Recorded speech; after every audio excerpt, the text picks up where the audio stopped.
How strong is the urge towards social conformity. अब यहां पे बात कर रहे हैं हम दो व्यक्तियों की। एक व्यक्ति हैं सोलोमन एश और दूसरे हैं सर्ज मॉस्कोविसी, जिन दोनों की यहां पे बात होनी जरूरी है। सबसे पहले तो बात देख लेते हैं कि ये स्टैंड कहां करते हैं। ये स्टैंड करते हैं 1907 से लेकर के 1996 तक। इनसे पहले जो दो काम हुए थे, 1880 में हिप्पोलाइट बरहीम ने काम किया था, जो कि फ्रेंच फिजिशियन थे, और उन्होंने हिप्नोसिस को यूज किया था। फादर ऑफ हिप्नोसिस कौन है आप लिख सकते हैं। मैं जानना चाहूंगा कि आपने साइकोलॉजी कितनी पढ़ी है। तो हिप्नोसिस को यूज किया था सजेस्टिबिलिटी को स्टडी करने के लिए। सजेस्टिबिलिटी यानी कि कौन किसको कितना सजेशन दे सकता है, उसको कितना माना जा सकता है, इस पे रिसर्च थी, जिसके लिए इन्होंने हिप्नोसिस को यूज किया था। इनके पेशेंट्स ने कहा कि बहुत ज्यादा सिर में दर्द रहता है, बॉडी एक रहती है जब हम आपके पास से सेशन के बाद जाते हैं, ठीक है ना। इसका कारण था कि हिप्नोसिस की प्रक्रिया में ऐसा होता है because it's a very tedious thing. बिल्कुल सही, ये मैस्मर का काम है। मैस्मर जो कि फ्रेंच फिजिशियन थे, हिप्नोसिस के फादर कहे जाते हैं। उनके नाम के आधार पे इंग्लिश में डिक्शनरी में एक वर्ड है पूरा, मैस्मराइज्ड कर देना, है ना। तो मैस्मर से ही बना हुआ है। और फ्रांस में राजा ने कहा यह काला जादू करता है, इसलिए उसे चौक पे खड़ा करके मौत की सजा दे दी गई थी। तो कमाल की बात है ना। देखिए, तो ऐसी और भी एग्जांपल बताऊंगा आपको। मुजफ्फर शरीफ जिन्होंने की कन्फॉर्मिज्म पे एक्सपेरिमेंट किया था, और मुजफ्फर शरीफ शायद टर्की के थे जहां तक मुझे याद है। तो इन्होंने कन्फॉर्मिज्म पे एक्सपेरिमेंट किया था। और एश जिनकी बात कर रहे हैं हम, सोलोमन एश, उन्होंने जो एश पैराडाइम डेवलप किया था, उस एश पैराडाइम में बहुत बड़ा रोल है मुजफ्फर शरीफ का। तो एश पैराडाइम आप याद रखिएगा, महत्वपूर्ण चीज है। और इनके बाद क्या हुआ, इन्होंने जो काम किया उसके बाद क्या हुआ, उसके बाद हुआ स्टैनले मिलग्राम की स्टडी, जिसपे हम बात कर चुके हैं, जो मॉरल कन्फ्लिक्ट की बात थी, जो कि 3 चीजें आती हैं, एक तो अथॉरिटी, एक मॉरल कन्फ्लिक्ट, और तीसरा ओबे। तो ओबे, मॉरल कन्फ्लिक्ट और अथॉरिटी, इन तीनों से आप इसे याद रखेंगे। फिर सर्जे मॉस्कोविकी, इसकी अभी बात ही कर लेंगे हम। इन्होंने बात की, और इन्होंने माइनॉरिटी कैन बी इन्फ्लुएंशियल, इसकी बात की थी। फिर खुद एस लार्सन, हम इनको नहीं पढ़ेंगे, एक लाइन में यहां पे खत्म कर लेते हैं। डेनमार्क के एक साइकोलॉजिस्ट थे, जिन्होंने ये बताया कि conformity may be tied to cultural climate. ठीक है जी, बात कर रहे हैं हम कंफॉर्मिटी की। एटीट्यूड फॉर्मेशन में कंफॉर्मिटी का एक महत्वपूर्ण रोल है। अक्सर हम जिस ग्रुप के साथ खड़े होते हैं उसके साथ हमें चलना जरूरी होता है, और इस कन्फॉर्मिटी से एटीट्यूड का फॉर्मेशन होता है। बहुत महत्वपूर्ण रोल है इसमें। कैसे होता है अब देखते हैं। एक group exerts profound social effect on its members. एक कोई ग्रुप है, अपने सोशल मेंबर्स पे बहुत महत्वपूर्ण प्रभाव डालता है।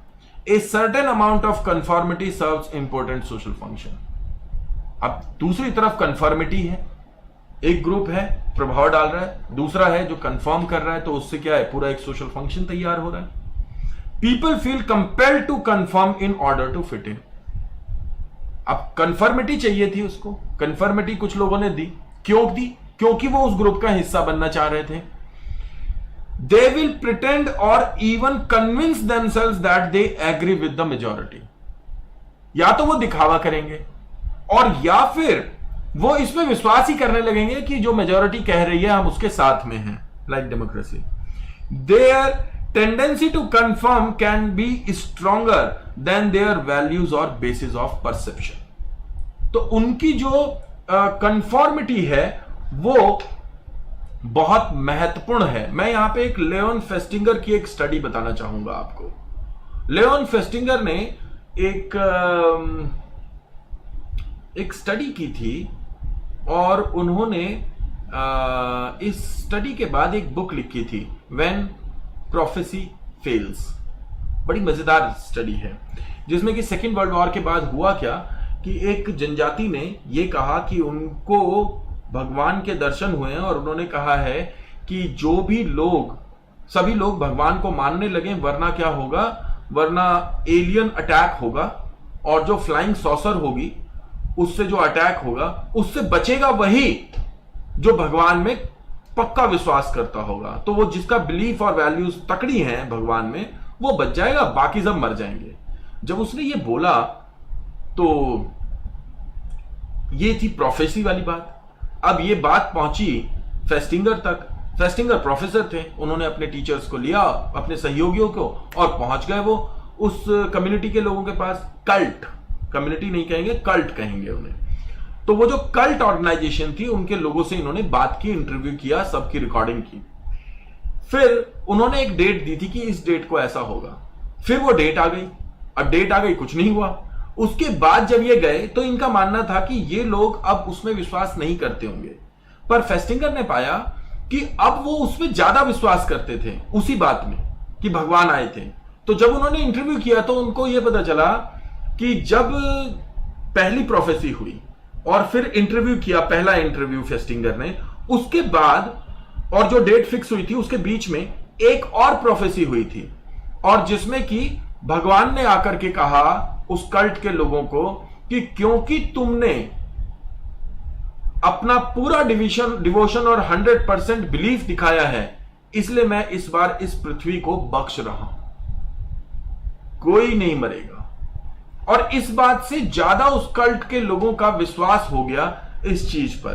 तो ये कन्फॉर्मिटी का एक महत्वपूर्ण एग्जाम्पल हो जाता है, जहां पे कि आप ये देखते हैं कि आपका जो परसेप्शन होता है वो एक थॉट से, एक बिलीफ से जुड़ा हुआ होता है। और जब बहुत सारे लोग अगर बोल रहे हो तो an intellectual become an idiot around idiots. तो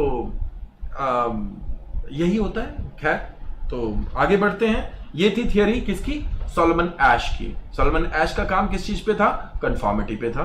तो याद रखेंगे आप। आगे बढ़ते हैं, एक और व्यक्ति की बात करते हैं, दैट इज सर्ज मॉस्कोविशी। सर्ज मॉस्कोविशी, इनका भी काम एटीट्यूड फॉर्मेशन पे था। एटीट्यूड फॉर्मेशन, और एटीट्यूड फॉर्मेशन में कन्फॉर्मिटी का क्या रोल है? तो इन्होंने कहा इनका काम मुख्य रूप से कॉग्निशन को लेकर के था। ठीक है जी, तो समझ में आ रहा है ना सबके? सेशन थोड़ा सा लंबा होगा, 9 से ऊपर का टाइम हो चुका है। आपका टाइम लूंगा क्योंकि मैं आज वाले काम को अब कल नहीं लेकर के जाना चाहता। इस वीडियो को कंप्लीट करें। We overhear something and that arouses our curiosity. हमने कोई चीज सुनी, जैसे कहते हैं ना, लोग कहते हैं, तो हमने वो सुनी जिससे हमारी क्यूरियोसिटी बढ़ जाती है। This merge with other things we know and और हैव एक्सपीरियंस्ड। फिर हम क्या करते हैं, हमने जो चीजें एक्सपीरियंस की हो या हम जो जानते हैं उन चीजों से इनको जोड़ने लगते हैं। अब होता क्या है, we chatter about this with other people and share our thought. मतलब एक अफवाह फैलाना, इस तरीके से समझो। मैंने कुछ सुना, मेरी क्यूरियोसिटी बढ़ी, मैंने उसको अपनी कुछ जो जानकारी थी उससे जोड़ दिया, और यानी मैंने एसिमुलेट करने की कोशिश की। जो लोग साइकोलॉजी में पढ़ चुके हैं पियाजे को, तो ये समझने की कोशिश कीजिए, अपनी प्रायर नॉलेज से आपने जोड़ने की कोशिश की, यानी यू ट्राई टू एसिमुलेट। क्योंकि आपको अडेप्ट तो करना ही है, ह्यूमन बीइंग है तो आप अडेप्ट करना चाहोगे, और अनुकूलित होने के लिए आपके पास जो मौजूद ज्ञान है आप उससे जोड़ोगे उसे। तो ऑलरेडी जो नॉलेज है उससे आप जोड़ेंगे, यानी कि आप आत्मसात करने की कोशिश करेंगे। और जब आपने आत्मसात कर लिया तो आपको लगता है कि आपकी तो नॉलेज फॉर्म हो गई। फिर क्या है? Cheater chatter.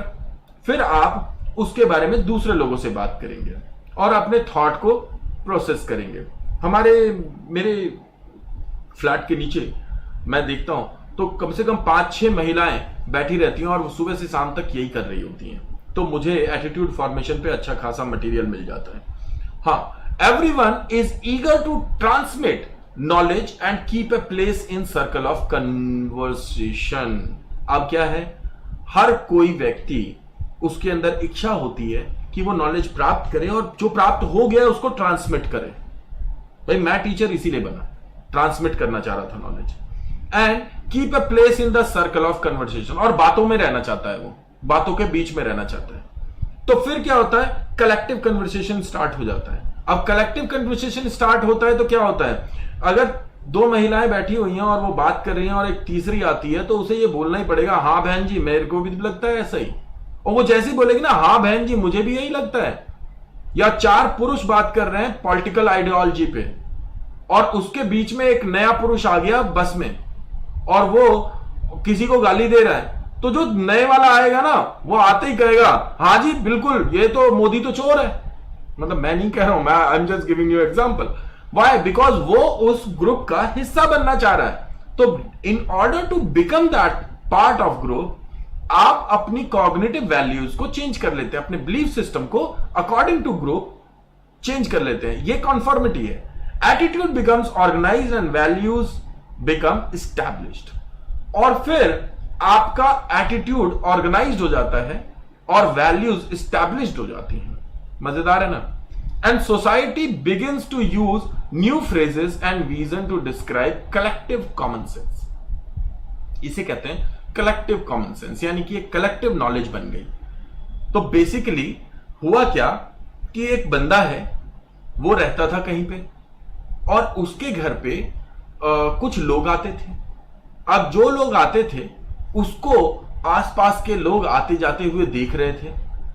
तो जब देख रहे थे तो उन्होंने कुछ ओवर हियर सुना कि भाई यहां पे पार्टी है आज, इसलिए वो आए हैं, या उन्हें किसी सामान की जरूरत पड़ेगी। उन्होंने क्या अंदाजा लगाया, पार्टी में तो क्या होता है, पार्टी में तो ये भी होता है, ये भी होता है, ये भी होता है। उन्होंने उन सारी चीजों को उस पार्टी वर्ड से जोड़ दिया और वो बात करने लगे। चार बात कर रहे थे, दो और आए। उन्होंने कहा कि अरे कहां की बात चल रही है, वहां के, और ये तो रोज पार्टी करते हैं। तो वो जो एक दिन जो एक मूवमेंट था वो फैल गया और एक ग्रुप की कॉमन सेंस बन गई कि यहां पे तो ये होता है या ये करते हैं।